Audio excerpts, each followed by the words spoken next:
कौन ब्रह्मा का पिता है, कौन विष्णु की मां, शंकर का दादा कौन है, हमको दे बता। ये जानने के लिए कृपया सुनिए। जगत गुरु तत्वदर्शी संत रामपाल जी महाराज के अमृत वचन सर्व पवित्र धर्मों के पवित्र शास्त्रों के आधार पर। बोलो सतगुरुदेव की जय। बंदी छोड़ कबीर परमेश्वर जी की जय। बंदी छोड़ गरीबदास जी महाराज जी की जय।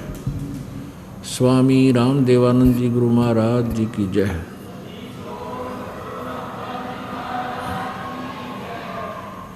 सर्व संतों की जय, सर्व भक्तों की जय, धर्मी पुरुषों की जय, श्री काशी धाम की जय, श्री छुडानी धाम की जय, श्री करौथा धाम की जय, श्री बरवाला धाम की जय। सत साहिब गरीब नमो नमो सतपुरुष को नमस्कार। गुरु की नहीं सुर नर मुनि जन साधुआं संतों सर्वस दी नहीं। सतगुरु साहेब संत सब डंडो तुम प्रणाम। आगे पीछे मध्य हुए तिनको जा कुर्बान।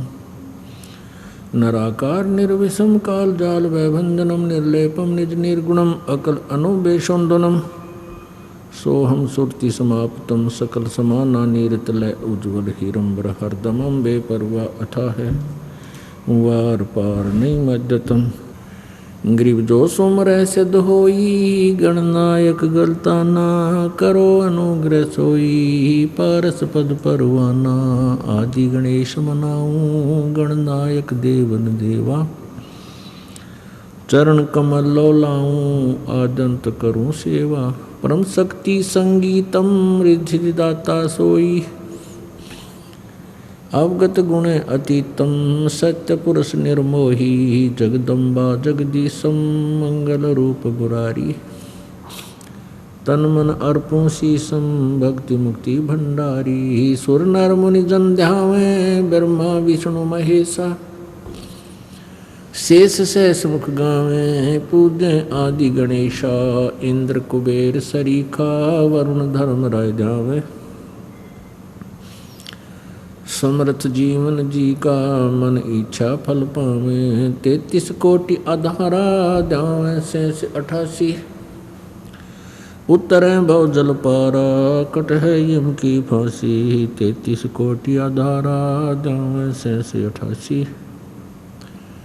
उतरे भव जल पारा कट है यम की फांसी। सत साहिब कर जोरों विनती करूं धरूं चरण पर शीश। गुरु जी राम देवानंद जी महाराज ने दियो नाम बख्शीश।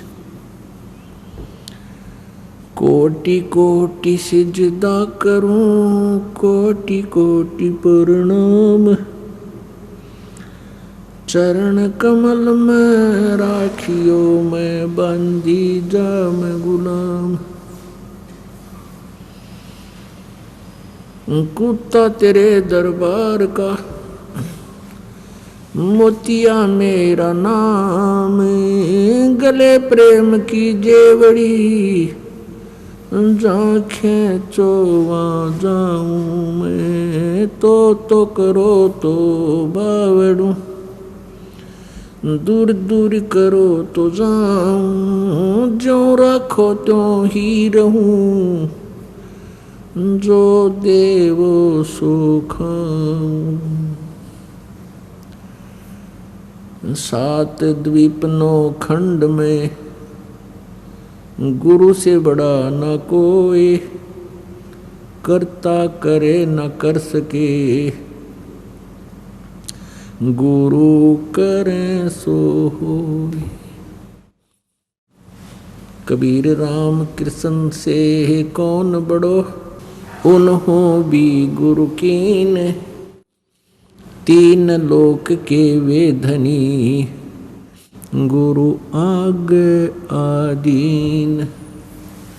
गुरु बिन माला फेरते, गुरु बिन देते दान, गुरु बिन दोनों निष्फल हैं, चाहे पूछो वेद पुराण। जय इब कै सतगुरु मिले, सब दुख आँखों रो, चरणों ऊपर शीस धरूं, कहूँ जो कहनी हो। कबीर साईं मिलेंगे, पूछेंगे कुशलात, आदि अंत की सब कहूँ, अपने दिल की बात। गुरु जी तुम ना भूलियो, चाहे लाख लोग मिल जाहीं, हमसे तुमको बहुत है, पर तुमसे हमको ना। कबीर तुमरे विसारे क्या बने, मैं किसकी शरण में जाऊं। शिव ब्रंच मुनि नारदा, तिनके हृदय न समाऊं। अब गुण किए तो बहुत किए, करत न मनी हारे। बावे बंदा बख्श दियो, बावे गर्दन उतार। अब गुण मेरे बाप जी, बख्शो गरीब नवाज। जो मैं पूत कपूत हूँ, बोर पिता को लाज। मैं अपराधी जन्म का, नक्सिक बरे विकार। तुम दाता दुख भंजना, मेरी करो संभार। परम पिता परमात्मा पूर्ण ब्रह्म, सारी सृष्टि के रचनहार, कुल मालिक, परम अक्षर ब्रह्म, कबीर देव जी की असीम कृपा से, कबीर साहब जी की असीम कृपा से आप जी इस शुभ समागम में पहुंच पाए। जिन पुण्य प्राणियों के पूर्व जन्म के संस्कार अत्यधिक होते हैं, वे ही प्राणी ऐसे शुभ समय का लाभ उठा पाते हैं। पुण्यात्माओं, परमात्मा कबीर जी ने हमें आकर के वो यथार्थ ज्ञान दिया है कि हम जिसके अभाव से इस काल के जाल में फंसे हुए हैं,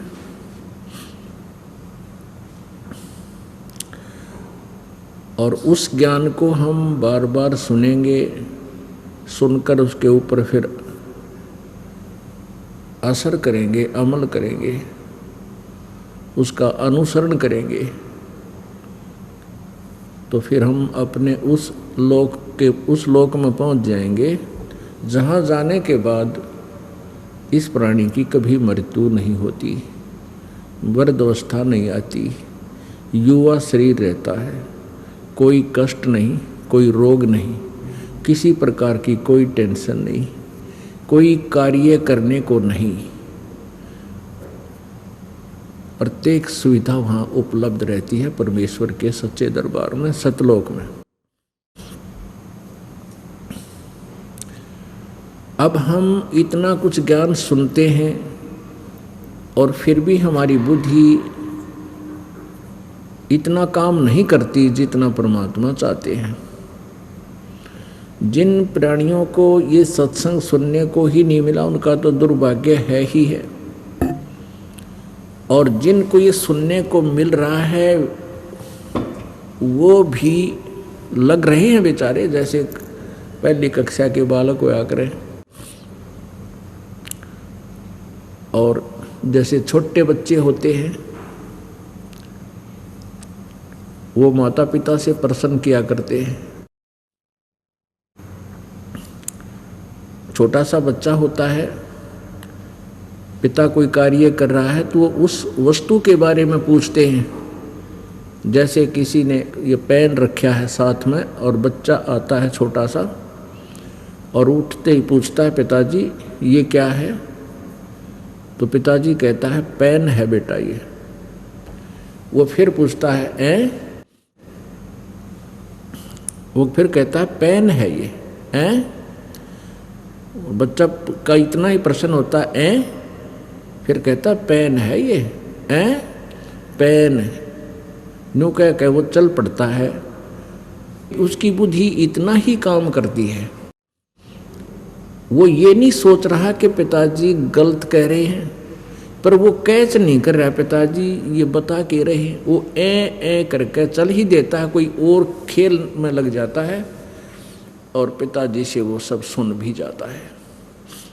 और जब वो बच्चा बड़ा हो जाता है, उसकी बुद्धि पूरा काम करने लग जाती है, तो उसको फिर पिताजी कहता बेटा पेन ला उठा के, वो दौड़ा दौड़ा जाता है और वही पेन उठाकर पिताजी को दे देता है। तो अब जो आप सत्संग में आ रहे हो और जिनके हृदय में इतनी तड़फ नहीं बनती जितनी ये दास बनाना चाहता है, तो आप बालक हो, आपकी अभी समाप्त हुई नहीं है। और जिनकी समाप्त होगी वो प्रत्येक सत्संग में आते हैं 100 काम छोड़ के, वो संकेत समझन लाएगी, उनकी बुद्धि काम करने लाएगी, वो समझ गए उन सैन को, संकेत को जो गुरु जी संकेत दे रहे हैं, परमात्मा ज्ञान बता रहे। तो जिनकी मिट जाएगी फिर वो सयाने हो जाएंगे और समझदार होने के बाद ही वो 100 खतरों से बचेंगे। छोटा बालक है जिसकी नहीं मिटी है, जिसने न्यों ही नहीं बेरा यू पेन है और पिताजी बता भी रहा है, और वो ये भी नहीं मान रहा कि पिताजी गलत बता रहे होंगे और उसको स्वीकार भी नहीं कर पा रहा, तो वो बालक है। तो वो बच्चा कभी भी मार खा सकता है, वो कोई बिजली के नंगे तार को भी आतिशबाजी समझकर जो सपारक कर रहा हो उसको भी पकड़ लेगा और जान से हाथ धो बैठेगा। वो सर्प को भी पकड़ लेगा क्योंकि उसको पता ही नहीं, और उसको वो डस जाने से मृत्यु को भी प्राप्त हो जाएगा। तो ये दास ये देख रहा है कि जिनकी मिटगी वह नहीं चूकते, 100 काम छोड़ कर आते, और उन कामों को फिर परमात्मा किया करता है। जिस कार्य को हम नहीं कर पा रहे तब हम परमात्मा के लिए चलते हैं, और परमात्मा हमारे कार्य कब करता है? जब हम तन मन धन से उसको समर्पित हो जाएंगे और जीवित मर जाएंगे। जीवित मरना किसको कहते हैं? जीवित मरना किसे कहते हैं?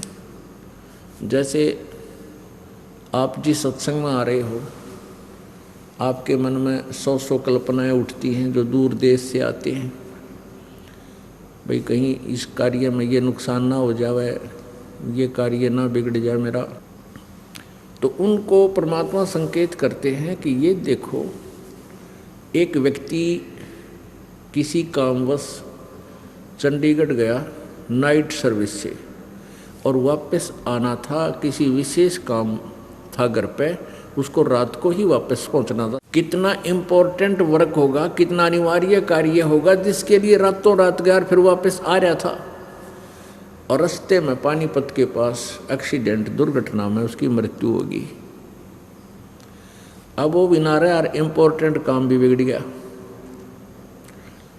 आप ये सोचोगे, विचार करोगे, परमात्मा कहते हैं ये बातें कहन सुन की ना है, ये कर पाड़न की है, इनके ऊपर अमल करना है। आप जी ने, मैंने कह दिया, इस दास ने सुना दिया, आपने सुन लिया, आपने कहा बहुत अच्छा ज्ञान सुना, अरे सर हुआ नहीं, फिर तो वह एक ही बात है, तोता, वो तोते वाली बात है। तो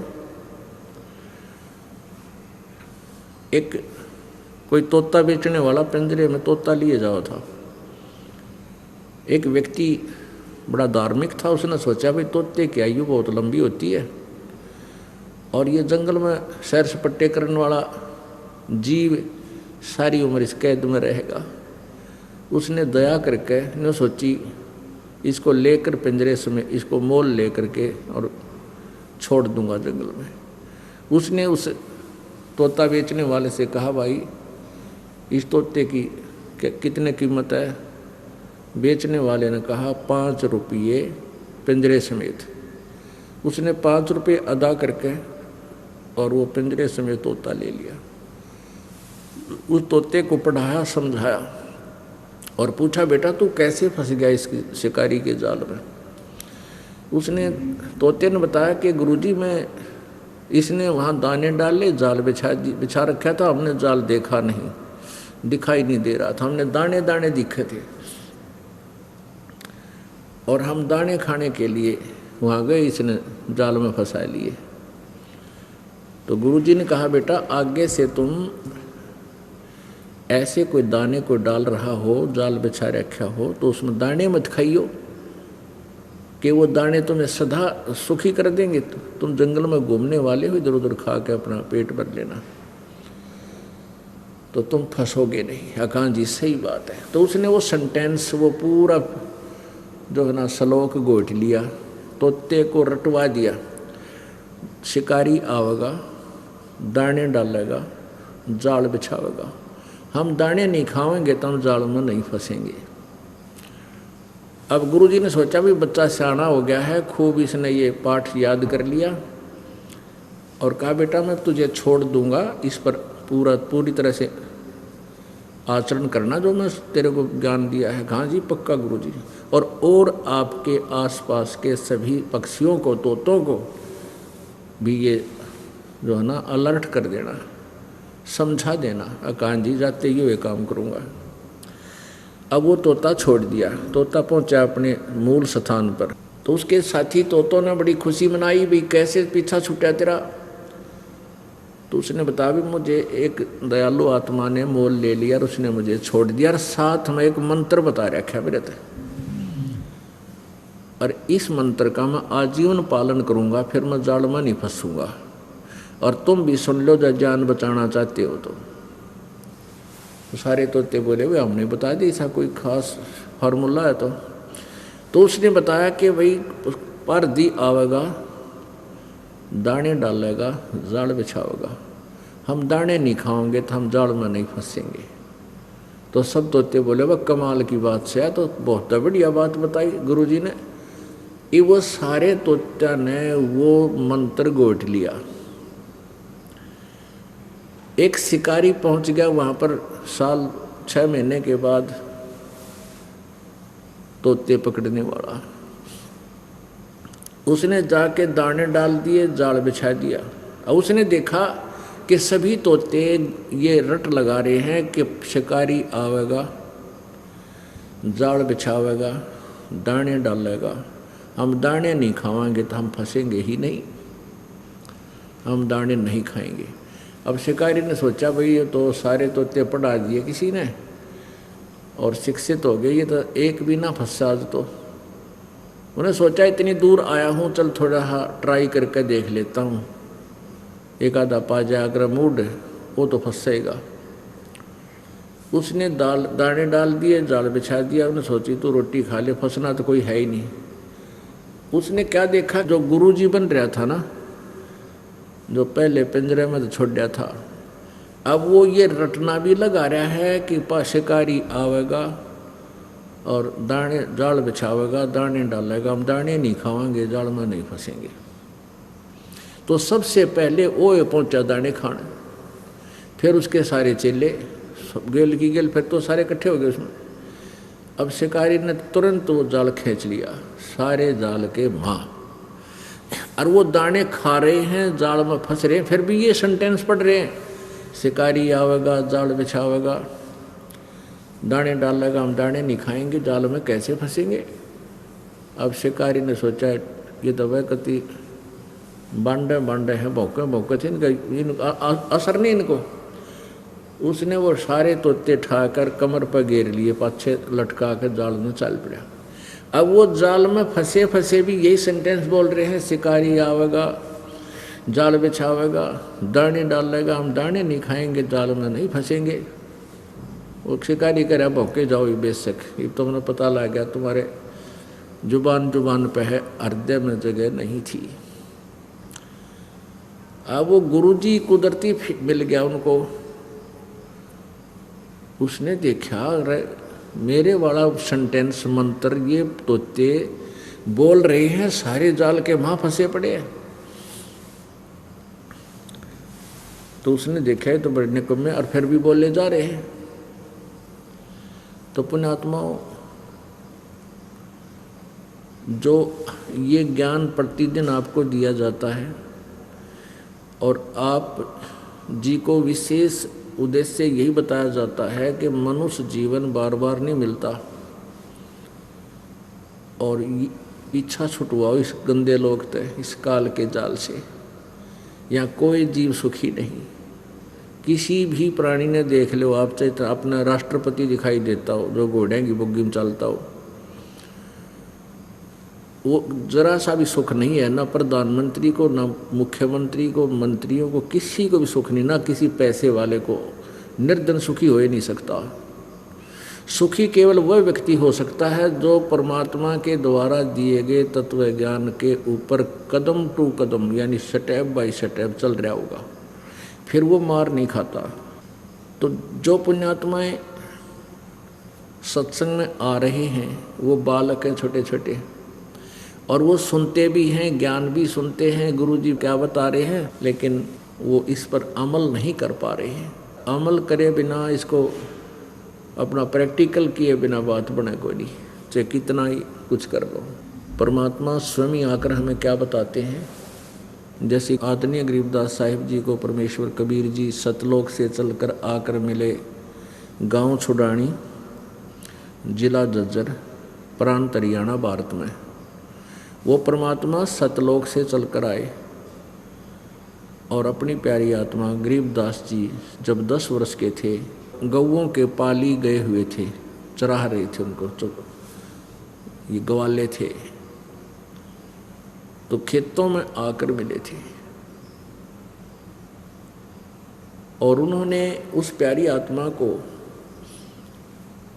बहुत सारा ज्ञान समझाया।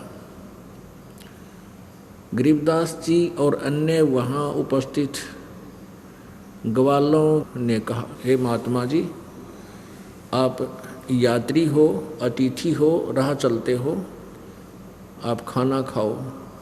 तो परमात्मा ने कहा, भाई मैं खाना तो खा कर आया हूँ, अपने गांव से, सतलोक से आया हूँ मैं। तो पालियों ने कहा, जी दूध तो पीना ही पड़ेगा आपको, क्योंकि हम अतिथि को बगैर खाए पिए जाने नहीं देते, हमें पाप लगता है। तो परमेश्वर ने लीला दिखानी थी, कहा कि भाई मैं कंवारी गाय का दूध पीऊँगा।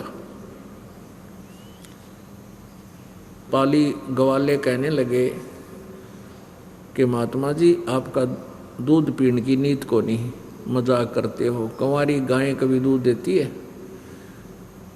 तो गरीबदास जी महाराज की एक बहुत ही प्रिय गाय थी कंवारी, उसको पकड़ लाए, गले में उसके एक धागा बांध रखी थी रस्सी, उसको पकड़ के और ला खड़ी करी। अब देखो महाराज जी, इसके बच्चा तो है नहीं, दूध कहाँ से देगी ये? 10 वर्ष के बालक की जैसी भाषा होती है। परमात्मा ने कहा कि तुम इस पात्र को खाली करो जो तुम लाए हुए जल पीने का।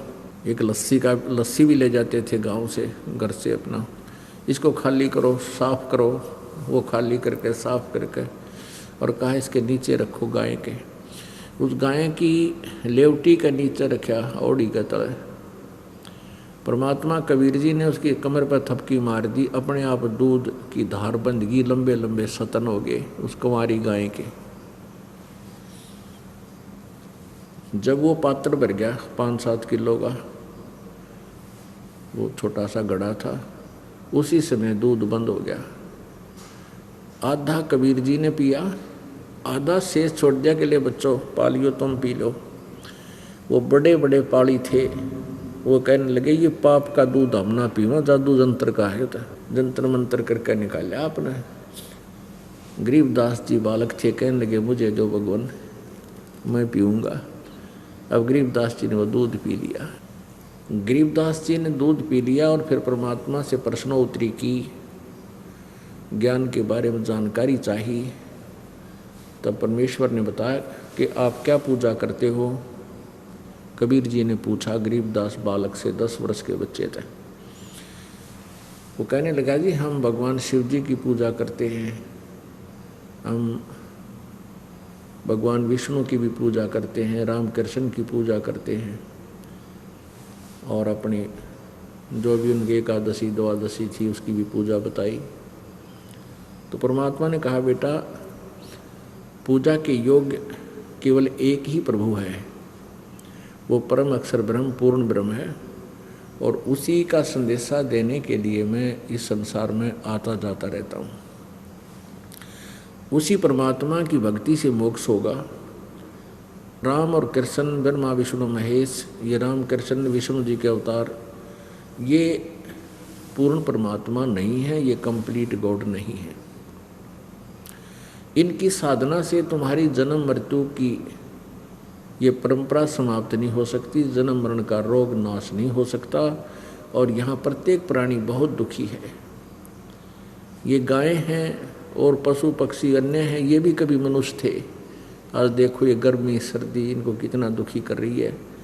किसी का चीचड़ लग रहे हैं, किसी का जोक चपटकी, किसी को कोई तकलीफ है, बोल कर बता नहीं पा रहा है। यानी ऐसा मार्ग में ज्ञान दिया परमात्मा ने, वो गरीबदास बच्चे की आत्मा एकदम पिघलगी, मेल्ट होगी कि हे भगवान, है तो ये दुख, क्या हम भी फिर ये पशु बनाएंगे? कहाँ बेटा, वो बनेंगे जो भक्ति नहीं करते। वो बच्चा कहता है जी भक्ति तो हम करते हैं, भगवान राम की जय बोलना, कृष्ण जी की जय बोलना, कोई मिला उसको राम राम कहते हैं।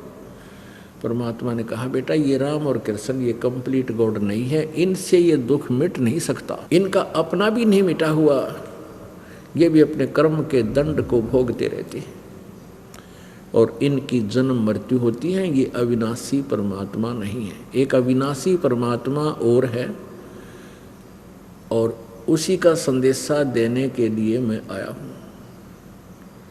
अपने आत्माओं, जो श्रोता प्रथम बार आते हैं, क्योंकि हमारे भक्त श्रद्धालु परमात्मा की प्यारी आत्माएं अपने मित्रों को, अपने भाई को, बहनों को, रिश्तेदारों को जाकर के बार बार आग्रह करते हैं कि आप जी एक बार चलकर वो सत्संग सुनो, तो वो बेचारे आ जाते हैं, और वो ये सुनते हैं कि राम और कृष्ण नासवान हैं, ये ब्रह्मा विष्णु शंकर जी भी नासवान हैं, हमने तो कभी सुना नहीं, ये तो बात जची नहीं। किसी वस्तु को, जो नई वस्तु है, नया ज्ञान है, उसको हृदय में समाने के लिए प्रमाण की आवश्यकता पग पग पर जरूरत पड़ती है। तो दास का यही प्रयत्न रहता है कि चाहे 10 व्यक्ति भी समझें इस ज्ञान को, पर वो थोरोली समझ जाए, कंप्लीटली समझें, और फिर वो आगे चल के अपने प्यारी आत्माओं को, भाइयों को, बहनों को, अपने नातियों को फिर वो समझाएंगी, जाके समझाएंगे तो फिर वो ऐसा दृढ़ता से समझा देंगे, और फिर वो अपने आप नाम लेने के लिए दौड़े आएंगे, कल्याण करवा लेंगे, उनका भला हो जाएगा। देखिएगा ये देवी भागवत, इसमें दिखाते हैं राम और कृष्ण विष्णु भगवान ये नासवान हैं।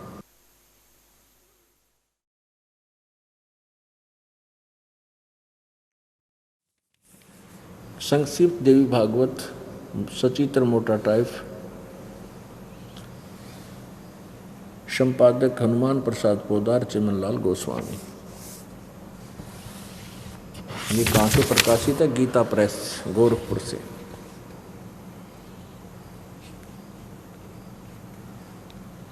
गीता प्रेस गोरखपुर, प्रकाशक एवं मुद्रक हैं गीता प्रेस गोरखपुर, गोविंद भवन कार्यालय कोलकाता का संस्थान। ये इनके फ़ोन और फैक्स नंबर है। इसके 123 पृष्ठ पर तीसरे स्कंद में, तीसरा स्कंद 123 पृष्ठ पे,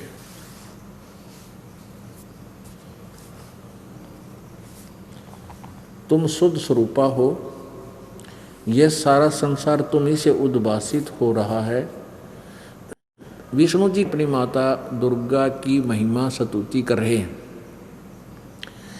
तुम शुद्ध स्वरूपा हो, यह सारा संसार तुम्ही से उद्भासित हो रहा है। मैं, ब्रह्मा और शंकर, हम सब तुम्हारी कृपा से विद्यमान हैं।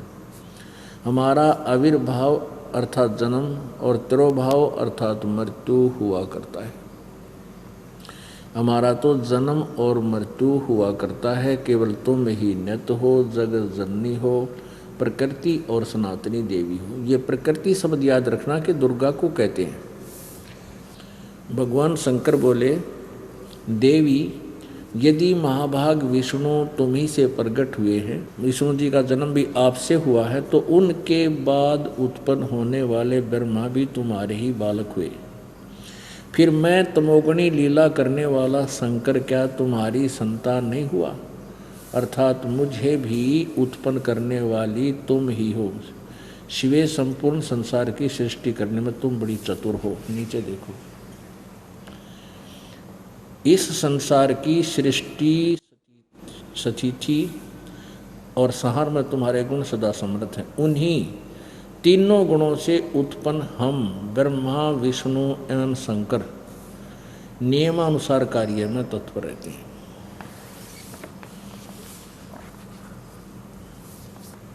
अब इससे चार बातें सिद्ध होगी। एक तो ये होगी कि ब्रह्मा और विष्णु और शिव जी ये नासवान हैं, इनकी जन्म और मृत्यु होती है। दास नहीं कह रहा, इनकी हिस्ट्री सीट बता रही है, इनकी जीवनी में लिखा है। दास तो पढ़कर सुना रहा है। और जो हमारे पवित्र हिंदू धर्म के गुरुजी थे, जो केवल भाषा संस्कृत अवश्य जानते थे, तत्व ज्ञान से अपरिचित थे, वो इनके इतिहास को समझ नहीं सके। ये दंत कथा लोक वेद सुनाते रहे। ब्रह्मा विष्णु महेश अजरो अमर हैं, इनके कोई माता पिता नहीं है, ये सर्वेश्वर हैं, सभी ब्रह्मांडों के कुल मालिक हैं, इनका जन्म मृत्यु नहीं होता। और इनकी जीवनी में लिखा है, जीवन चरित्र में लिखा है, इनकी पवित्र कहानी में लिखा है, कथा में लिखा है कि ये नासवान है, इनकी जन्म मृत्यु होती है। दुर्गा इनकी माता है। और ज्योति निरंजन जिसको ब्रह्म बोलते हैं, इसको क्षर पुरुष भी कहते हैं, ज्योत स्वरूपी निरंजन, और यही काल भी कहलाता है। ये ब्रह्मा विष्णु महेश जी का पिता है। और इस ब्रह्म को श्राप लगा हुआ है 1,00,000 मानव शरीरधारी प्राणियों के सूक्ष्म शरीर से गंध निकाल के, इनको तपस्या पर भून कर सूक्ष्म शरीर को, उसमें से वो मैल निकाल कर पीने और खाने का। इसके लिए इसने अपने तीनों पुत्रों को ड्यूटी दे रखी है और इनको तीनों को एक एक गुण युक्त कर रखा है। रजगुण युक्त ब्रह्मा जी, सतगुण युक्त विष्णु जी और तमगुण युक्त शंकर जी। तो इसमें ये चार बातें सिद्ध होगी, चार कंसेप्ट क्लियर हो गए कि ब्रह्मा विष्णु महेश नासवान है। एक तो ये, दूसरा ये हो गया कि दुर्गा इनकी जननी है, माता है, इससे इनका जन्म हुआ है। तीसरा ये हो गया कि ये रजगुण ब्रह्मा है, सतगुण विष्णु, तमगुण शिव जी। और चौथा ये है कि नियमानुसार कार्य करने में ही तत्पर रहते हैं। यानी कि हम किसी के भी भाग्य को, जो उसके भाग्य में लिखा है, पुण्य और पाप को घटा बढ़ा नहीं सकते। जो जितना जिसका संस्कार है उसको नियमित ही दे सकते हैं। आप पुण्य आत्माओं, गरीबदास साहिब जी ने जब परमेश्वर के मुख से ये बात सुनी, बालक था, कहने लगा, भगवान हमने तो यही सुना है कि ब्रह्मा विष्णु महेश के कोई माता पिता नहीं है और स्वर्ग से ऊपर कोई स्थान नहीं है। तो परमेश्वर ने बताया, बेटा स्वर्ग तो ऐसा है जैसे गर्मी के महीने में कोई धनी व्यक्ति 20,000 30,000 रुपये ले जा। आजकल तो 20-30 में भी काम ना चला, 50,000 60,000 ले जाने पड़ेंगे। और फिर चला जा कुल्लू और मनाली शिमला साइड में, गर्मियों के महीने में हरियाणा, राजस्थान, उत्तर प्रदेश, मध्य प्रदेश, ये ऐसे जो गर्मी सर्दी जहाँ पर प्रत्येक सीजन में आती है ऋतु में, तो उनमें से एक व्यक्ति एक वर्ष जो कमाया उसमें कुछ ज़्यादा हो गया, कुछ धन लेकर के शिमला में या कुल्लू मनाली साइड में चला जाता है और वहाँ जाकर के होटल में कमरा किराए पर लेता है और महीने 20 दिन 2 महीने वहाँ सैर सपट्टा करके 1,00,000 रुपया बर्बाद करके वो अपनी जेब से ख़त्म करके और फिर मुंह लटका के वापस आना पड़ता है उसी कर्म क्षेत्र में। वहाँ फिर सारा वर्ष कमाई करो, हो सकता है अगले वर्ष इतना पैसा ना बचे कि वो सैर सपट्टा करके आ सके, तो फिर उस गर्मी में वही तड़पता रहेगा। तो ऐसे ये स्वर्ग है। वेदों से शास्त्र अनुकूल साधना प्रारंभ होती है, और वेदों अनुसार जो साधना करना है उसमें ओम नाम है और 5 यज्ञ। इस साधना से स्वर्ग महास्वर्ग तक प्राणी चला जाता है, ब्रह्मलोक तक भी पहुंच जाता है। गीता जी अध्याय नंबर 8 के श्लोक नंबर 16 में कहा है कि ब्रह्मलोक पर्यंत ये सभी लोग वहाँ गए हुए साधक जन्म और मृत्यु को प्राप्त होते रहते हैं, पुनर्वर्ती में है। वहाँ जाने के बाद भी पुनः जन्म लेने के लिए पृथ्वी पर आना पड़ता है। अपने पुण्यों को समाप्त करके कर्म भोगने के लिए फिर आना पड़ता है। फिर कभी मनुष्य जन्म मिले तो फिर पुण्य बने या ना बने तो फिर स्वर्ग से भी वंचित रह जाता है। इतना समझो ये स्वर्ग है जैसे होटल में जाकर 2 महीने रेस्ट कराया, अपनी पूंजी बर्बाद की, वापस आ गया। ऐसे ही अपने पुण्य होने पर स्वर्ग मिल जाता है। स्वर्ग में अपने पुण्य समाप्त करके खर्च खा के और फिर वापस पृथ्वी लोक पर किधर पशु बन जाता है, कभी पक्षी बन जाता है। ये अरहट का कुआ लोई यागल बन जा है सब कोई, और कीड़ी कुंजर और अवतारा हर हट डोर बंधे कई बारा। कीड़ी कुंजर हाथी से लेकर चींटी तक, और ये ब्रह्मा विष्णु महेश इनके अवतार धार का आया करते यहाँ पर। ये चतुर्भुजी भगवान कहाँ में हर हट डोर बंधे सब आवे। ये है खोखापुर का कुआ, इसमें पड़ा सो निश्चय हुआ।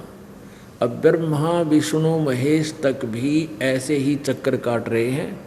ये भी इस काल के अरहट वाले कुएं में बंधे हुए हैं, इनका भी ऐसे ही चक्कर बंधा हुआ है। अब अरहट का कुआं कैसा होता है ये दिखाते हैं। ये देखिएगा,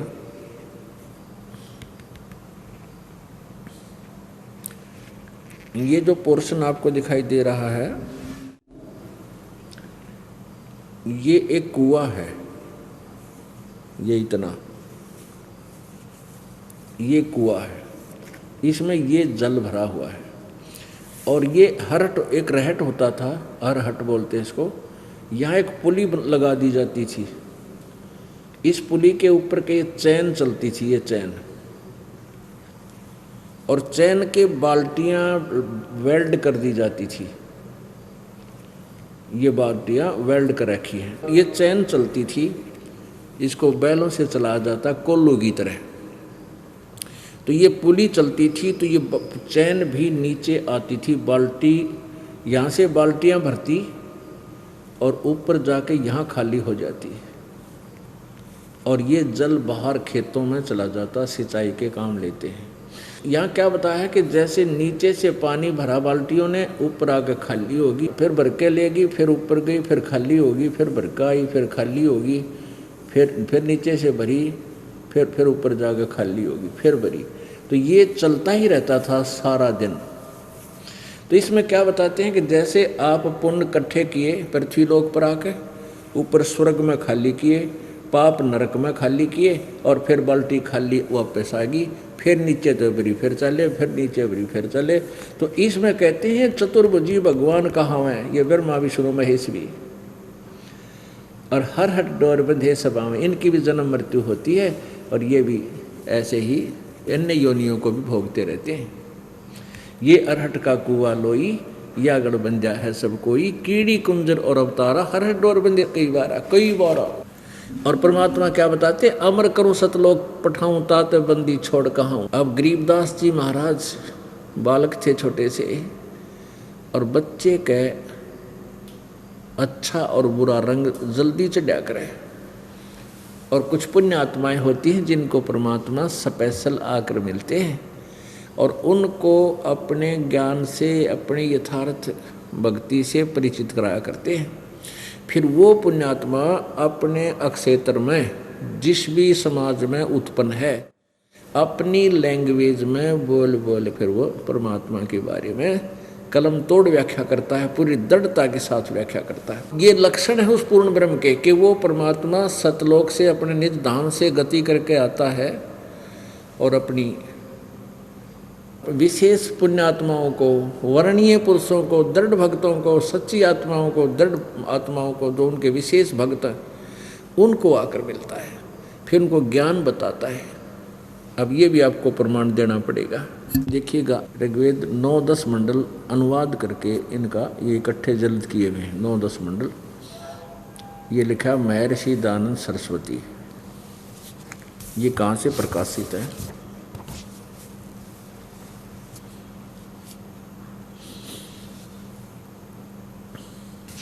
प्रकाशक है सार्वदेशिक आर्य प्रतिनिधि सभा, महर्षि दयानंद भवन, रामलीला मैदान, नई दिल्ली।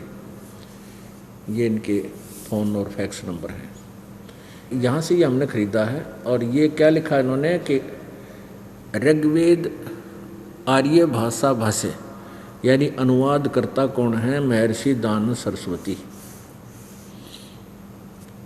और यहाँ देखो मुद्रक है Prince offset printers, 1510 Pataudi house, नई दिल्ली।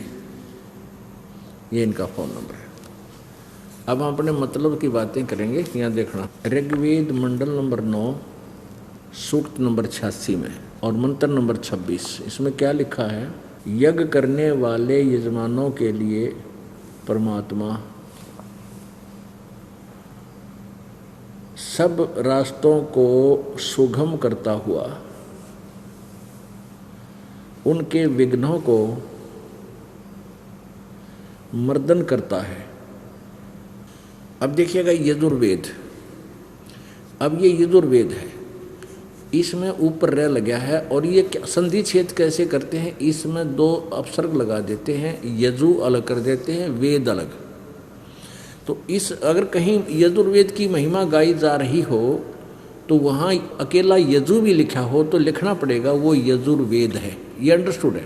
तो यहाँ देखिए इन्हीं के द्वारा यजुर्वेद में महर्षि दयानंद ने ही ऐसा किया है, ये ठीक किया है। यह देखो प्रकाशक है सार्वदेशिक आर्य प्रतिनिधि सभा, 2/5 महर्षि दयानंद भवन, रामलीला मैदान, नई दिल्ली। ये इनके फ़ोन और फैक्स नंबर है। यजुर्वेद आर्य भाषा भाष्य संपूर्ण 40 अध्याय, महर्षि दयानंद सरस्वती कृत। ये महर्षि दयानंद जी ने इसका अनुवाद किया है यजुर्वेद का पूरे के पूरे का। मुद्रक है Prince offset printers, 1510 Pataudi house, Daryaganj, नई दिल्ली। इसके 36वें अध्याय के प्रथम मंत्र में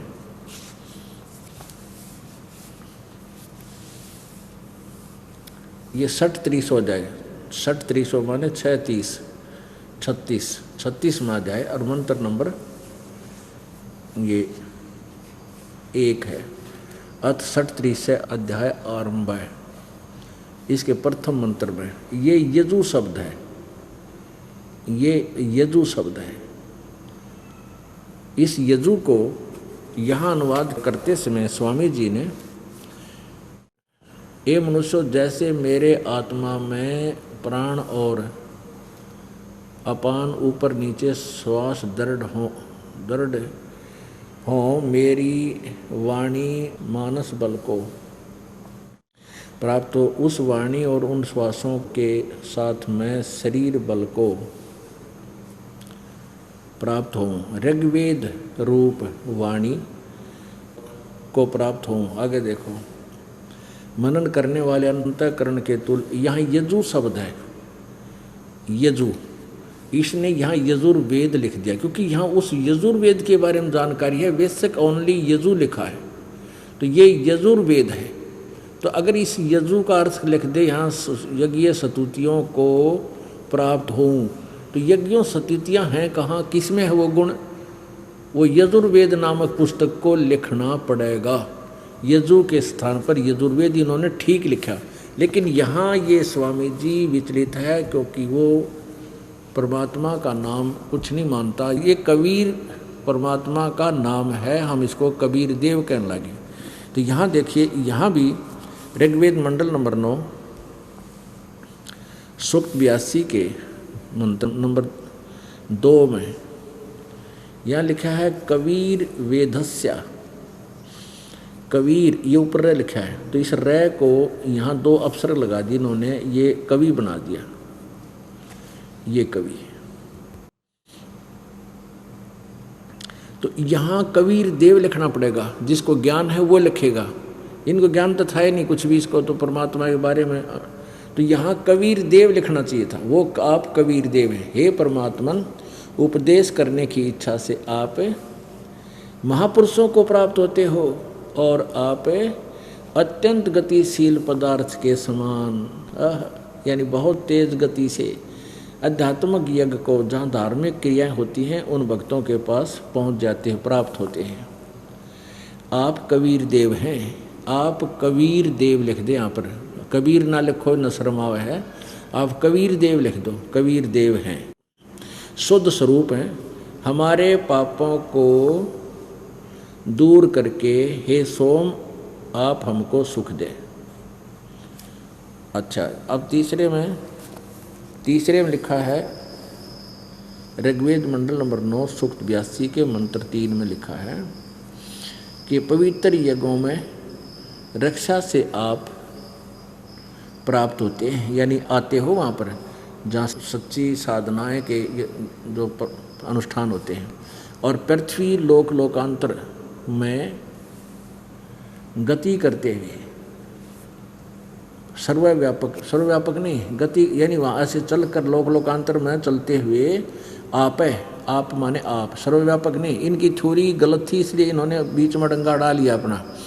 आप है माने आप स्वयं गतिशील होकर वहाँ से चल कर, अब सर्वव्यापक तो पहले था, जो इनकी बात मानना था, गतिशील की तो हो गया फिर वो, तो गति स्वयं गतिशील होकर विराजमान होते हैं। इससे हमने इतना ही लेना था कि वो परमात्मा सतलोक से चलकर आता है, दृढ़ भक्तों को मिलता है, और वो क्या करता है ये देखिएगा। उसका उद्देश्य क्या होता है आने का, कि इन भोली आत्माओं को जो काल के जाल में फंस के इतना कष्ट उठा रहे हैं, किसी की कोई दुर्गति हो रही है, किसी को कोई टेंशन है, सारा दिन रोटी का ही गुजारा ना होता, सारा जीवन बीत जाता है इन बेचारों का।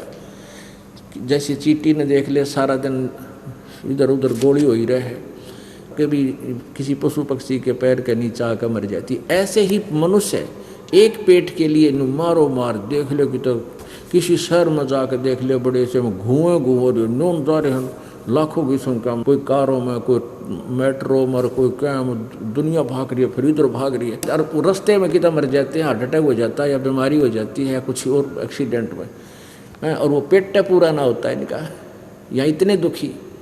अब पीछे पोलैंड के वो पूरा कैबिनेट, पोलैंड देश का पूरा कैबिनेट है, जिसमें राष्ट्रपति भी, सारे मंत्री भी 1 सेकंड में खत्म हो गए, और वो भी रेल हो जहाँ थे, फिर ऐसे करेंगे, फिर ऐसा करेंगे, उनको ऐसे कर देंगे। करना था इस जीव ने, वो इनको पता ही नहीं करना क्या चाहिए। जो करना चाहिए वो तो इनको ज्ञान भी नहीं होता, और ज्ञान होता तो शास्त्र विरुद्ध होता, उससे साधना से कोई लाभ नहीं होता। इसलिए सभी भोली आत्मा नास्तिक होती जा रही है कि भगवान की भक्ति से कुछ नहीं मिलता, क्योंकि वो साधना हम गलत कर रहे हैं। जब हम साधना सही करेंगे तो क्यों ना मिलेगा। परमात्मा का विधान बता रहा है, पिछले इतिहास बता रहे हैं। अब देखो ऋग्वेद मंडल नंबर 9 सूक्त नंबर 20, इसके मंत्र नंबर 1 में यहाँ स्पष्ट लिखा है, पर कबीर देव, ये कबीर देव है, स्पष्ट लिखा है कबीर देव वित्तीय अयो वारे भी अर्षित। यहाँ देखिए वह परमात्मा, इन्होंने क्या कर दिया, ये शपथ लिखा है यहाँ पर कबीर देव है, इसको न्यों का न्यों लिख देते कबीर देव, यानी कबीर देव लिख दे, वो कबीर देव है, वह परमात्मा न्यों का न्यों लिख देते, वो कबीर देव है। और अवय माने सबका रक्षक है, अवय माने का अर्थ होता है वैसे अविनाशी है, अवय चलो सबका रक्षक है, यही मान लेते हैं।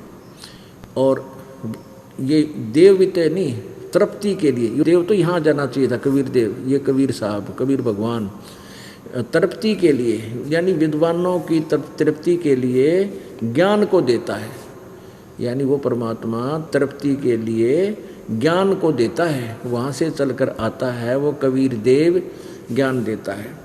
और सावहान यानी सहनशील है और संपूर्ण दुष्टों को संग्रामों में त्रिकृष्ट करने वाला है। परमात्मा का उद्देश्य क्या होता है यहाँ आने के लिए कि वो ज्ञान देने के लिए, यथार्थ ज्ञान बताने के लिए अपनी प्यारी आत्माओं को आकर मिलता है। फिर वो पुण्यात्मा उस परमात्मा के तत्व ज्ञान से परिचित होकर के और पूरे विश्व में यानी अपने पूरे क्षेत्र में उस तत्व ज्ञान का ढोल बजाते हैं। पुण्यात्माओं आज से लगभग 600 वर्ष पहले सन 1398 में परमेश्वर कबीर जी, कबीर साहब, कबीर देव उनका ओरिजिनल नाम है। बाकी तो परम अक्षर ब्रह्म, अविनाशी प्रभु ये उपमात्मक नाम है। जैसे देश के प्रधानमंत्री जी का शरीर का नाम तो कुछ और होता है, और प्रधानमंत्री कहो, उनको प्राइम मिनिस्टर कहो, ये उनके उपमात्मक पदवी के नाम है। तो ऐसे उस परमात्मा का वास्तविक नाम है कबीर देव। हम उसको कबीर साहब कहने लगे, कबीर देव को कबीर साहब, देव माने परमेश्वर। तो वो परमात्मा आए थे 600 वर्ष पहले, उन्होंने ये लीला की थी और बीच बीच में भी जब चाहे वो आते हैं, अपनी प्यारी आत्माओं को आकर मिलते हैं, हमको ज्ञान देते हैं। तो उन्हीं में से एक श्रेष्ठ आत्मा, महान आत्मा, पुण्य आत्मा आदरणीय गरीबदास साहिब जी गांव छुडानी, जिला दज्जर, प्रांत हरियाणा, भारतवर्ष में हुए हैं, जिनको परमेश्वर आकर मिले थे। जो आज वेदों में उस परमेश्वर की महिमा ज्यों की त्यों लिखी है, वो ऐसी लीला करता है, उसको पहचानने का ये तरीका है। और परमेश्वर जब आए थे 600 वर्ष पहले, वो अपनी प्यारी आत्मा धर्मदास जी को मिले थे। आदरणीय धर्मदास जी साहब को बताए थे कि धर्मदास, ये वेद मेरा ही भेद है, इन चारों वेदों में मेरा ही भेद है, मेरी जानकारी है, पर इन चारों वेदों में वर्णित विधि से मैं प्राप्त नहीं हो सकता, यानी मेरी प्राप्ति नहीं हो सकती। प्राप्ति मीन सतलोक नहीं जा सकते, जन्म मृत्यु का छुटकारा नहीं हो सकता। परमेश्वर कबीर जी ने कहा था कि वेद मेरा भेद है और मैं ना वेदन के माही, और जौन वेद से मैं मिलूँ वो वेद जानते नहीं। जिस वेद से, जिस ज्ञान से मैं मिलूँ, मेरी प्राप्ति हो, जन्म मृत्यु का रोग कटे, तुम्हारा सतलोक में प्राप्त हो, वो विधि इन चारों वेदों में वर्णित नहीं है। बाकी शेष महिमा मेरी ही वेद गा रहे हैं।